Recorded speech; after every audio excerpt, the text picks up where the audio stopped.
Celaka anak yang diberi kesempatan untuk bisa merawat kedua orang tuanya atau salah satu di antaranya, tapi tidak bisa mengantar dia ke surga. Celaka orang ini.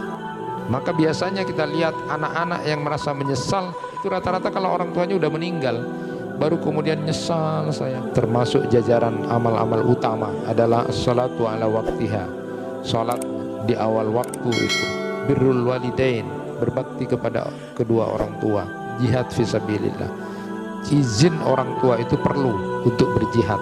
Bahkan Rasulullah SAW menanyakan, kamu masih punya orang tua yang perlu kamu rawat? Rawat orang tuamu. Ridallah fi ridal walidain wa suhtullah fi suhtil walidain.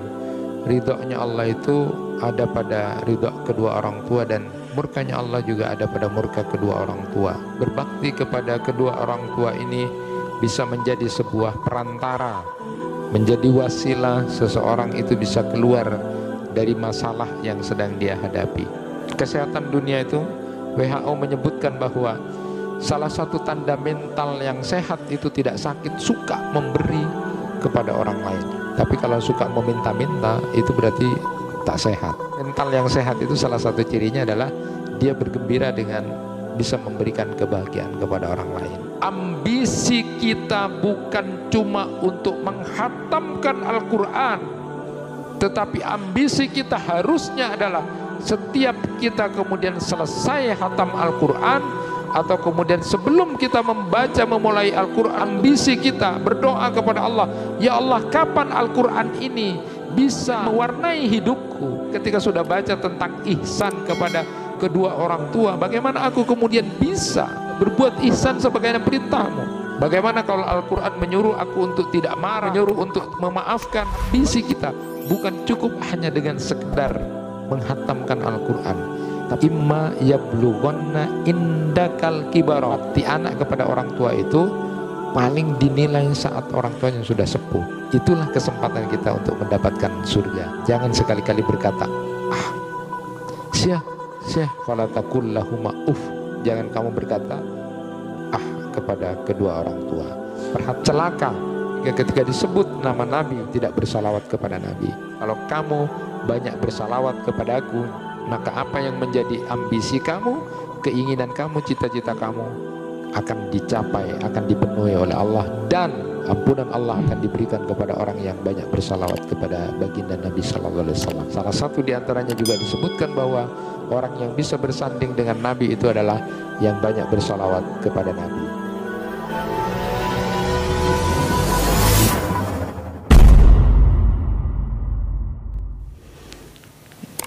Assalamualaikum warahmatullahi wabarakatuh. Alhamdulillahi rabbil alamin, wa bihi nasta'inu ala umurid dunya waddin. Ashhadu an la ilaha illallah wahdahu la syarikalah, wa ashhadu anna Muhammadan abduhu wa rasuluh. Allahumma salli wa sallim ala nabiyyina Muhammad wa ala alihi wa ashabihi ajma'in. Rabbi shrah li sadri wa yassir li amri wahlul 'uqdatam min lisani yafqahu qawli, amma ba'du. Jamaah kuliah maghrib yang dirahmati Allah, bersyukur pada Allah kita sudah melaksanakan sholat maghrib berjamaah. Mudah-mudahan tergolong kelompok orang-orang yang nanti akan mendapatkan banyak ampunan dan pembersihan dari Allah Subhanahu wa taala. Sebagaimana yang sudah kita maklumi, Nabi sallallahu alaihi wasallam bersabda bahwa salat satu dengan salat yang lainnya, salat wajib yang kita lakukan itu menjadi mukaffarun anhu, ya, menjadi penghapus dosa-dosa. Paling tidak, kata Ibnu Qayyim Al-Jauzi itu dalam Al-Wabilus Sayyibnya, tanda orang ta'zim terhadap perintah Allah itu, dia akan selalu berusaha menjaga waktu-waktu sholatnya. Dia akan bersungguh-sungguh ketika sholat, dia akan khusyuk ketika sholat, dan itu adalah tanda seorang hamba ta'zim terhadap perintah Allah.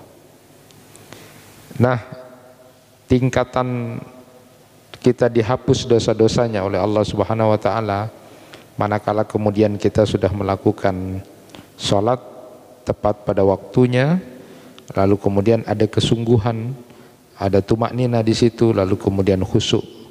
Insya Allah akan mendapatkan pembersihan dan ampunan dari Allah Subhanahu wa taala.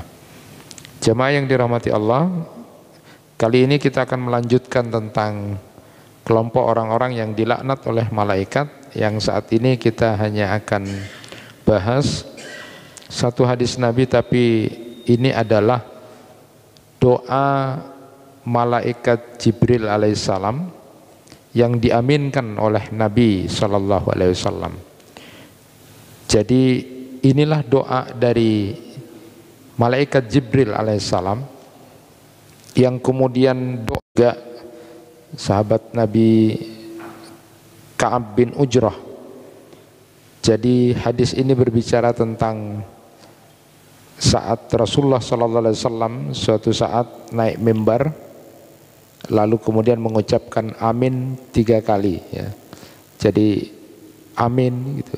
Kemudian naik lagi ke tangga berikutnya, kedua amin gitu. Dan yang ketiga amin gitu. Nah, selesai baginda Nabi SAW atau turun dari mimbar setelah khutbah itu, lalu Rasulullah SAW mengabarkan bahwa malaikat Jibril datang menampakkan diri kepada Nabi SAW, lalu kemudian berdoa, dan aku disuruh untuk mengucapkan amin, dan Nabi pun mengucapkan amin. Nah, apa isi doa dari malaikat Jibril itu yang kemudian diamini oleh baginda Nabi SAW dengan 3 kali amin itu? Yang pertama beliau sebutkan, ragima anfu rajulin dakhala alaihi Ramadan falam yughfar lahu. Celaka orang yang kemudian masuk dirinya di bulan Ramadan, tapi kok dia tidak mendapatkan ampunan Allah Subhanahu wa taala. Lalu Nabi kemudian disuruh mengucapkan amin, lalu kemudian Nabi juga mengatakan amin gitu. Ketika naik mimbar kedua, waragima anfu rajulin adraka indahu abawahul kibar falam yudkhalahul jannah. Celaka orang yang kemudian punya kesempatan merawat orang tuanya yang sudah sepuh atau salah satu di antara keduanya, tapi tidak membawa orang ini masuk ke surga. Artinya orang yang diberi kesempatan Allah untuk bisa merawat orang tuanya, tapi gagal karena dia tidak merawat dengan baik, maka celaka orang yang seperti ini. Katakan amin katanya. Lalu kemudian Nabi Muhammad pun kemudian mengucapkan amin itu. Dan kelompok ketiga yang kemudian disebutkan dalam hadis ini, waragima anfu rajulin dzukirtu indahu falam yusalli alayya. Celaka orang yang kemudian disebutkan namaku, nama Nabi Muhammad SAW, tetapi dia tidak bersalawat kepadaku. Lalu kemudian ucapkan amin gitu. Lalu kemudian baginda Nabi SAW mengucapkan amin. Nah, 2 periwayat hadis ini ya, yang sama-sama menceritakan tentang 3 kelompok manusia yang dilaknat ini langsung oleh malaikat Jibril ya, didoakan tidak baik, dijauhkan dari rahmat Allah, adalah 3 kelompok yang kemudian, siapa 3 kelompok itu dalam hadis ini? Yang pertama adalah kelompok orang-orang yang umurnya sampai di bulan Ramadan tetapi dia tidak mendapatkan ampunan dari Allah Subhanahu wa taala. Kita sekarang berada di bulan Rajab, Sudah hampir pertengahan, lalu nanti kita bertemu dengan bulan Sya'ban, dan kita pun berdoa untuk bisa sampai di bulan Ramadan itu. Maka sering ada doa yang sering kita dengar, Allahumma barik lana fi Rajab wa Sya'ban wa ballighna Ramadan. Kita bermohon kepada Allah agar betul-betul bisa berjumpa dengan bulan Ramadan itu. Tentu di sisi lain, bahwa kita betul-betul berharap akan mendapatkan diri kita berada di bulan Ramadan itu, salah satunya adalah karena Allah akan mengampuni dosa-dosa kita dan menghapus seluruh dosa kita, bahkan sampai nanti kalau berhasil itu seperti bayi yang baru dilahirkan. Maka harapan untuk bisa bertemu dengan bulan Ramadan itu betul-betul menjadi sebuah harapan yang sesungguhnya. Kenapa? Karena dari 12 bulan itu yang terbaik itu adalah bulan Ramadan. Ada seorang ulama yang kemudian memberikan gambaran bahwa bulan Ramadan itu seperti Nabi Yusuf dengan 11 saudara-saudaranya yang lain. Jadi tidak ada apa-apanya gitu ya, nilainya itu sampai bisa menghapus, sehingga kemudian ada keinginan dan doa untuk bertemu dengan Ramadan itu menjadi sebuah harapan yang sesungguhnya. Tetapi di sisi lain, inilah peringatan buat kita bahwa kalau sampai kemudian ada orang yang umurnya di bulan Ramadan kok dia tidak sampai dapat ampunan dari Allah, maka orang ini celaka. Ini celaka, bukan hanya kemudian rugi, tapi celaka. Ini celaka. Jadi istilah rogima anfu itu adalah sebuah istilah celaan seorang hamba. Dia akan mengalami sebuah kerugian besar dan itu akan dicela betul ya, orang yang sampai kemudian dalam posisi itu. Bahkan Ibnu Qudamah itu yang dinukil oleh Ibnu Rajab Al-Hambali dalam kitab Lataiful Ma'arifnya mengomentari hadis ini, bahwa seolah-olah siapa orang yang kemudian sampai di bulan Ramadan tapi dia tidak dapat ampunan dari Allah Subhanahu wa taala, maka dia tidak akan dapat ampunan di bulan-bulan lainnya. Jadi bagaimana bisa bulan yang kemudian dibuka seluruh pintu-pintu surga, ditutup seluruh pintu neraka, lalu kemudian setan dibelenggu, kok tidak sampai dapat ampunan Allah? Bagaimana dengan di bulan-bulan lain itu?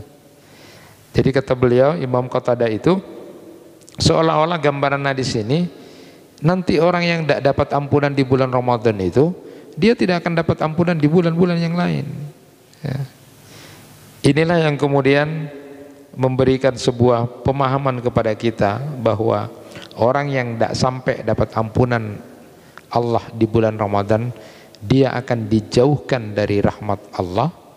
Dia lalu kemudian akan didekatkan pada neraka dan dia tidak akan mendapatkan ampunan di bulan-bulan yang lain.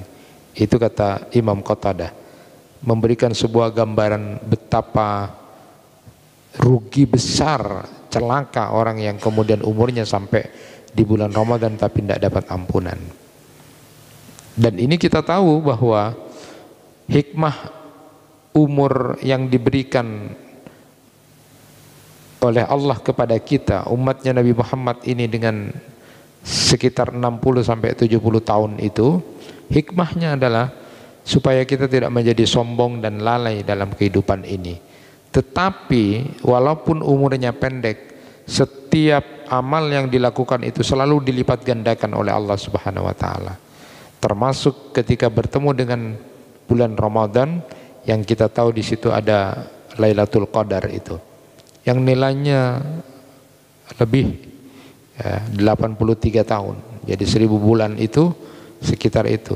Jadi kalau sudah bertemu dengan 10 kali Ramadan, itu sebenarnya sudah 830 lebih kita umurnya, amalnya dengan umat-umat terdahulu. Tapi persoalannya sudah berapa kali kita ketemu Ramadan? Sudah lebih dari 10 kali mungkin. Yang sudah umurnya Bapak 60 berarti sudah Sudah 40 kali kalau diukur dari usia 20 tahun. Jadi sudah ribuan tahun sebenarnya. Tapi muhasabahnya ini mengingatkan kepada kita, jangan sampai, karena kata Nabi, dan kemudian ini doanya malaikat Jibril ini, celaka orang yang kemudian umurnya sampai di Ramadan tidak dapat ampunan dari Allah Subhanahu wa taala. Maka tentu persiapan Ramadan yang 2 bulan ini betul-betul harus kita lakukan. Kadang-kadang ada yang tidak bau-bau Ramadan saja tidak mau itu. Padahal kalau orang punya hajatan besar, mau nikahkan anaknya saja, itu 2 bulan itu sudah dekat sekali gitu kan. Nah ini sudah Rajab, Sya'ban itu sudah dekat, tapi aura-aura ke arah sana ada yang cuek-cuek saja gitu kan. Nah padahal ada yang kemudian sungguh-sungguh berdoa Rajab dan Sya'ban ini betul-betul diberkahi dan kita bertemu dengan Ramadan. Yang kemudian diamini oleh baginda Nabi Sallallahu Alaihi Wasallam, orang yang sampai bulan Ramadan tidak dapat diampuni. Maka tentu langkah-langkah untuk kita bisa mendapatkan ampunan dari Allah Subhanahu Wa Taala harus kita pelajari sebelum bulan Ramadan nanti. Dan biasanya diadakan acara-acara tertentu, kajian tertentu untuk persiapan itu. Nah, jamaah yang dirahmati Allah, kemudian yang kedua itu, ini juga yang kemudian disebutkan oleh malaikat Jibril yang kemudian diamini oleh baginda Nabi Sallallahu Alaihi Wasallam, celaka orang yang kemudian diberikan oleh Allah kesempatan untuk bisa merawat orang tuanya yang sudah sepuh, dua-duanya atau salah satu di antaranya, tapi kok tidak bisa membuat dia ke surga, itu celaka. Nah, orang surga itu ada di telapak kaki ibu. Maka keutamaan berbakti kepada orang tua sudah kita maklum semua itu. Sampai kemudian tidak bisa membuat dirinya ke surga, maka orang ini celaka, bukan hanya sekedar rugi. Maka biasanya kita lihat anak-anak yang merasa menyesal orang tuanya sudah meninggal, itu rata-rata kalau orang tuanya udah meninggal baru kemudian nyesal saya dulu kok enggak gini, nyesalnya itu sudah enggak ada. Nah, orang yang kemudian diberi kesempatan oleh Allah untuk bisa merawat kedua orang tuanya atau salah satu di antaranya, itu luar biasa. Kesempatan yang luar biasa. Makanya saya punya teman itu yang kemudian saat keluarga anak-anaknya itu sampai undian itu, rebutan untuk merawat orang tuanya karena tahu di situ ada surga. Nah, kadang-kadang kalau kita kan enggak, malah bak nabi mas hanyamanan bak nade engkau terlalu keras ya, oper boleh oper gitu kan. Jadi itu padahal itu kesempatan luar biasa. Celaka orang yang kemudian seperti itu gitu ya. Nah, kalau kita perhatikan misalnya di dalam ayat Al-Qur'an surat Al-Isra ayat 23 24 itu, wa qada rabbuka alla ta'budu illa iyyah wa bil walidaini ihsana imma yablughanna indakal kibara ahaduhuma aw kilahuma fala taqul lahumā uff wa la tanharhuma wa qul lahumā qawlan karīmā. Nah, ayat ini luar biasa ya. Quran surat Al-Isra ayat 23 ini sudah memberikan gambaran betul. Allah Subhanahu wa taala menyebutkan bahwa sudah ditetapkan oleh Allah jangan pernah menyembah kecuali kepada Allah, dan kepada orang tuamu maka berbuat baiklah. Nah, inilah yang kemudian ketika ditanya apa relevansinya ketika kemudian ada perintah untuk beribadah kepada Allah, tapi lalu kemudian tiba-tiba dan kepada orang tuamu berbuat baiklah. Jadi ini ada sebuah gambaran kata ulama tafsir itu, bahwa kalau ada orang yang ibadahnya bagus kepada Allah tapi kok bermasalah dengan orang tuanya, itu kayaknya sia-sia itu. Ya. Allah perintahkan untuk tidak boleh menyembah kecuali kepada Allah, lalu tiba-tiba dan dengan orang tuamu kamu harus berbuat baik. Bahwa orang yang bertauhid, orang yang kuat keyakinannya kepada Allah, dia punya ketauhidan yang kuat kepada Allah, jangan sampai tidak baik hubungannya dengan orang tuanya. Kita tahu bahwa berbakti kepada kedua orang tua yang dikenal dengan birrul walidain ini Pertama adalah termasuk jajaran amal-amal utama. Jadi ketika Nabi sallallahu alaihi wasallam ditanya apa itu amal utama, lalu disebutkan adalah as-salatu ala waktiha, salat ya di awal waktu itu. Lalu kemudian yang kedua ditanya lagi, apa lagi ya Rasulullah? Birrul walidain, berbakti kepada kedua orang tua. Lalu setelah itu apa lagi? Jihad fisabilillah. Jadi berbakti kepada kedua orang tua ini merupakan amal utama. Bahkan kalau masih itu dalam kondisi jihadnya, jihad kifayah itu ya. Jadi belum musuh belum ada ya, di depan kita, maka izin orang tua itu perlu untuk berjihad. Bahkan Rasulullah sallallahu alaihi wasallam menanyakan, kamu masih punya orang tua yang perlu kamu rawat? Rawat orang tuamu. Itu masih lebih tinggi dari jihad ketika punya orang tua. Jadi amalan utama. Yang kedua, kita sudah sama-sama maklum bahwa Rasulullah sallallahu alaihi wasallam bersabda, ridallah fi ridal walidain wa suhtullah fi suhtil walidain. Ridhonya Allah itu ada pada ridho kedua orang tua, dan murkanya Allah juga ada pada murka kedua orang tua. Dan yang ketiga, bahwa berbakti kepada kedua orang tua ini bisa menjadi sebuah perantara, menjadi wasilah seseorang itu bisa keluar dari masalah yang sedang dia hadapi. Kita ingat peristiwa 3 orang yang kemudian tertutup di gua karena jatuhnya batu besar di gua itu. Maka lalu kemudian 3 orang ini sudah sama-sama mengetahui tidak bisa keluar dari gua itu, tidak mungkin, mustahil sekali. Lalu kemudian orang yang pertama berdoa kepada Allah Subhanahu wa taala, dan perantaranya itu adalah berbakti kepada kedua orang tua. Ya Allah, aku dulu memiliki kedua orang tuaku yang selalu aku dahulukan bahkan dari istri dan anak-anakku. Aku beri dia susu setiap hari. Suatu saat ketika aku mau memberi susu itu kepada orang tuaku, beliau berdua sedang dalam keadaan tertidur. Lalu susu itu tidak aku berikan sebelum mereka bangun berdua. Anak dan istriku sudah meminta, tapi aku pertimbangkan untuk mendahulukan kedua orang tuaku. Ya Allah, jika amalanku berbakti kepada kedua orang tua ini Engkau terima ya Allah, maka bukakan pintu gua ini nih dari ketertutupan batu itu. Jadi kemudian terbuka sedikit. Jadi artinya berbakti kepada kedua orang tua ini bisa menjadi wasilah penting buat kita keluar dari masalah. Jadi kalau bapak ibu punya masalah, boleh berdoa dengan seperti itu. Ya Allah, kalau seandainya baktiku kepada orang tuaku, ketulusanku merawat, Engkau terima ya Allah, keluarkan aku dari masalah ini. Ini boleh. Itu menjadi amal yang menjadi perantara kita bisa keluar dari masalah.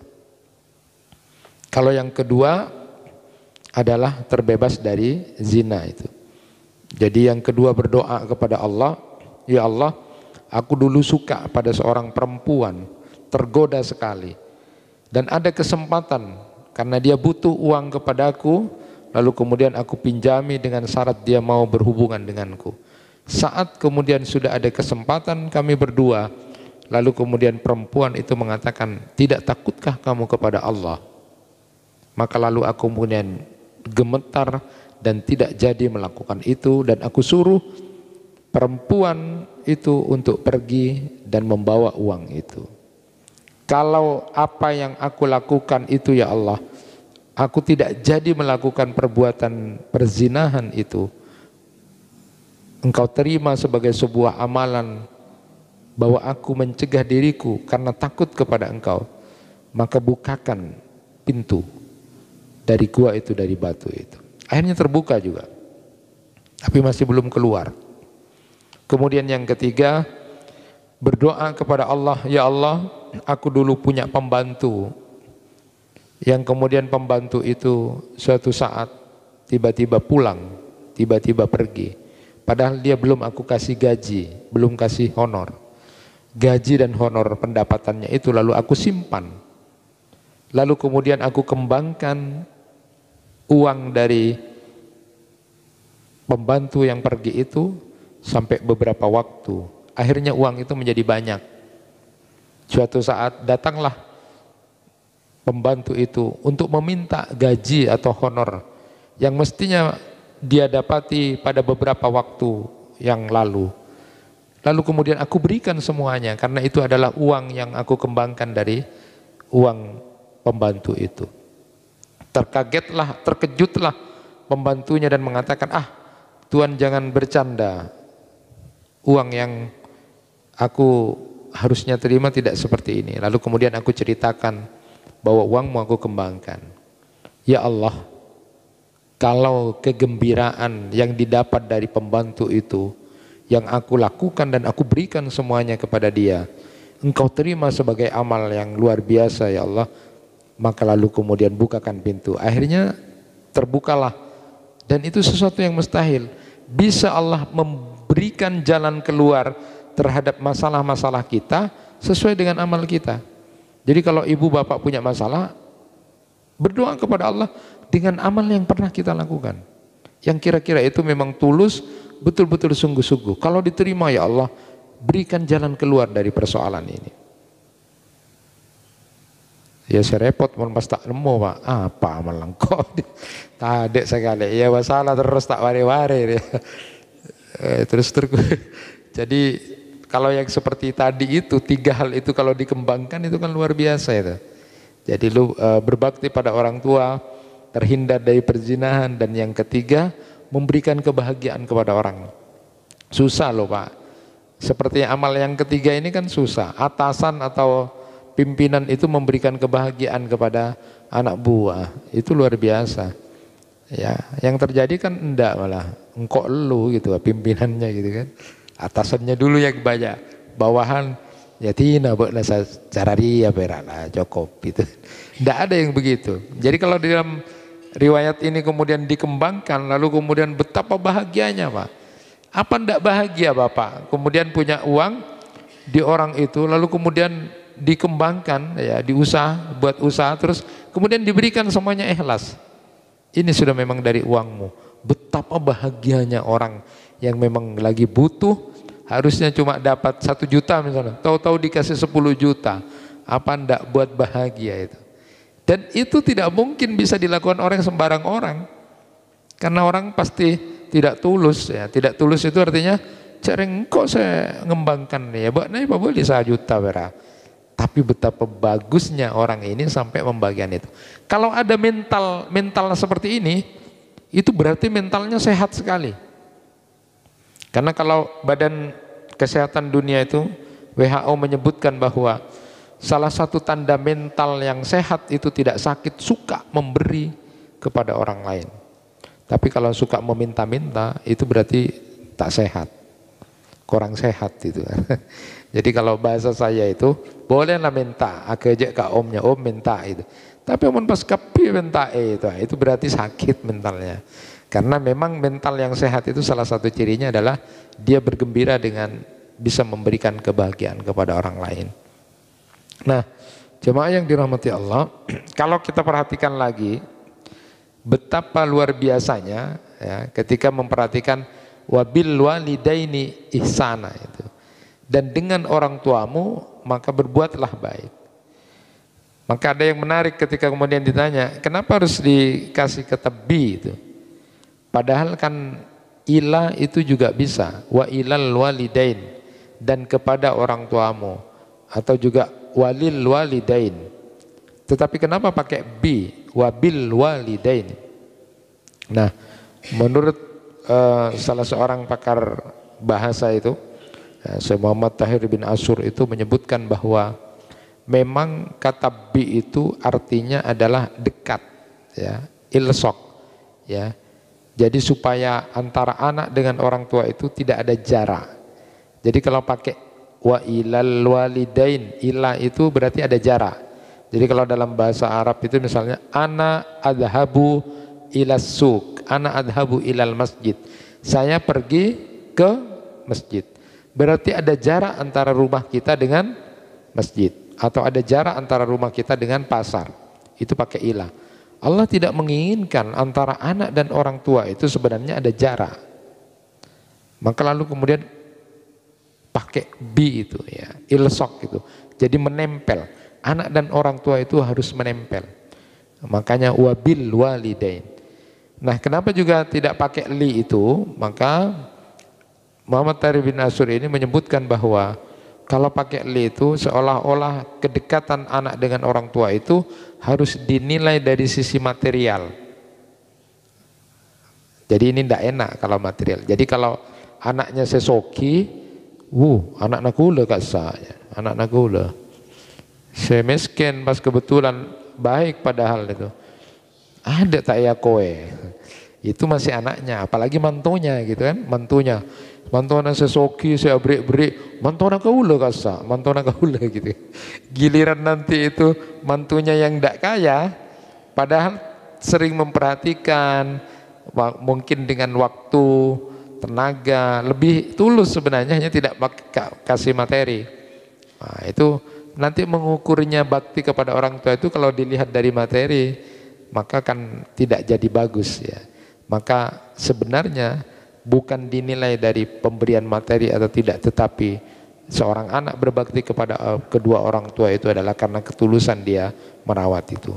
Maka disebutkan di situ sebenarnya juga ketika bicara ihsan ya, jadi itu kan ismut tafdil ya. Jadi lebih baik. Kita ini diperintah Allah kepada orang tua kita itu harus jauh lebih baik dari perbuatan orang tua kita. Bukan hanya sekedar sama. Walaupun faktanya tidak sampai, jangankan lebih, sama aja kita tidak bisa. Jadi kalau disebut dan dengan orang tuamu kamu harus lebih baik, itu hampir tidak bisa kita sampai. Padahal perintahnya bukan hanya berbuat baik pada orang tua, tapi jauh lebih baik. Jadi kalau mau dinilai pakai materi itu Pak, saya bilang sama murid-murid saya, coba kamu berikan gambaran contoh. Orang yang sama itu baiknya adalah tanya sama orang tuamu, walaupun orang tua tidak tanya. Tanya, Bu, Pak, engkau abik berempa ini fulus, keluar biaya dari sejak dikandung, hamilnya ibu sampai saya nikah. Ada hajatan besar, itu abik berempa kepi. Selama saya sekolah, kuliah, teruslah. Misalnya dijawab, ada yang jawab yang biasa paling 300 juta. Nah. Ada yang, yang sekolahnya sampai kedokteran, 1 M. Walaupun itu tidak ada yang minta, tidak ada yang nanya orang tua. Maka berbuat baik pada orang tua minimal sama. Kalau misalnya dijawab, ya paling sekitar 500 juta lah sampai kabin nikah, sudah keluar dari rumah setelah itu 500 juta. Maka anak yang baik itu kalau dinilai dengan materi seperti itu harus memberi 500 juta 1.000 rupiah minimal. Itu baru ihsan.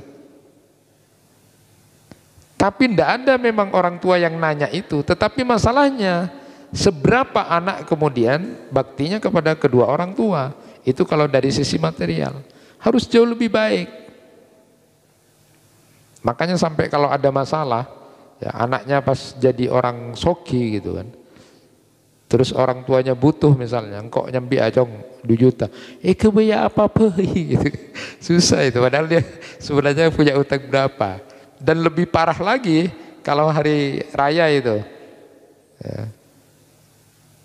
dia beli baju harganya 400, istrinya tak gelem mon tak sepetok saya ikat. Giliran bapaknya, bapak, bapak, saya ikat ruang lah, sudah tak perlu lah bapak itu. Itu kadang-kadang itu gimana terus? Bagaimana kemudian akan merasuk wabil walidaini ihsana, dan dengan kedua orang tuamu berbuat yang jauh lebih baik. Dari sisi materi saja kita hampir tidak bisa berbuat, jangankan lebih baik, baik saja sampai baik saja kita tidak sampai. Makanya ini penting. Kalau Syekh Al-Juri itu ya di dalam kitab Akhlaqu Hamalatil Qur'annya itu kan luar biasa. Ambisi kita bukan cuma untuk menghatamkan Al-Quran, tetapi ambisi kita harusnya adalah setiap kita kemudian selesai hatam Al-Quran, atau kemudian sebelum kita membaca memulai Al-Quran untuk kita hatamkan, ambisi kita berdoa kepada Allah, ya Allah, kapan Al-Quran ini bisa kemudian mewarnai hidupku? Bagaimana aku kemudian ketika sudah baca tentang ihsan kepada kedua orang tua, bagaimana aku kemudian bisa untuk bisa juga berbuat ihsan sebagaimana perintahmu? Bagaimana kalau Al-Quran menyuruh aku untuk tidak marah? Bagaimana aku menyuruh untuk memaafkan? Bagaimana kalau aku diperintah dalam Al-Quran itu kemudian bisa mewarnai ambisi kita? Bukan cukup hanya dengan sekedar menghatamkan Al-Quran, tapi bagaimana kemudian bisa mewarnai hidupku. Jadi kalau sampai di sini saja Pak, wabil walidaini ihsana, itu udah mikir kita Pak. Ya Allah, tadi mana kita ke orang tua itu. Padahal pengorbanannya sudah begitu luar biasa. Dan itulah kemudian disebutkan di situ, imma yablughanna indakal kibara ahaduhuma aw kilahuma. Jika orang tua kamu sudah ada di dalam pemeliharaan kamu, sudah sepuh, sudah tua, maka jangan kamu kemudian falatakul lahuma jangan kamu berkata kepada kedua orang tua. Perhatikan kata Imam Al-Qurtubi, kenapa nilai bakti anak itu dilihat saat orang tuanya sudah sepuh? Karena ada dua alasan. Pertama, karena orang tua kita itu sudah lemah kalau sepuh. Dulu waktu masih anak-anak, masih remaja, itu tidak butuh kita. Tapi kalau orang tua sudah sepuh, itu butuh. Itulah kenapa kemudian bakti anak kepada orang tua itu paling dinilai saat orang tuanya sudah sepuh. Memang betul mulai dari anak-anak, remaja sampai dewasa, bakti kepada orang tua itu bernilai. Tapi yang paling dilihat itu adalah imma yablughanna indakal kibara, kalau sudah sepuh. Kenapa? Alasan pertama, karena kalau sudah sepuh orang tua itu butuh kita, karena udah lemah, kemana-mana minta antar. Nah, yang kedua, karena sudah bosan, ya, maka jangan sampai berkata-kata yang jelek. Kenapa bosan? Bahasa kasarnya itu, lah cuma repot boy, beremah itu orang tua, mata sudah dead gitu, mati gitu. Ada yang sampai berpikir begitu. Disitulah letaknya kemudian Al-Quran menyebutkan ketika orang tua kamu sudah sepuh, jangan sekali-kali berkata padahal itulah kesempatan kita untuk mendapatkan surga. Maka Nabi SAW menyatakan, yang kemudian mengamini apa yang menjadi doa dari malaikat Jibril, celaka anak yang diberi kesempatan untuk bisa merawat kedua orang tuanya atau salah satu di antaranya, tapi tidak bisa mengantar dia ke surga. Celaka orang ini. Dan yang terakhir itu adalah celaka orang yang kemudian bersalawat, disebutkan nama Nabi lalu kemudian dia tidak bersalawat kepada Nabi. Inilah hal yang perlu kita ingatkan ya dalam kajian tentang doa dari malaikat Jibril.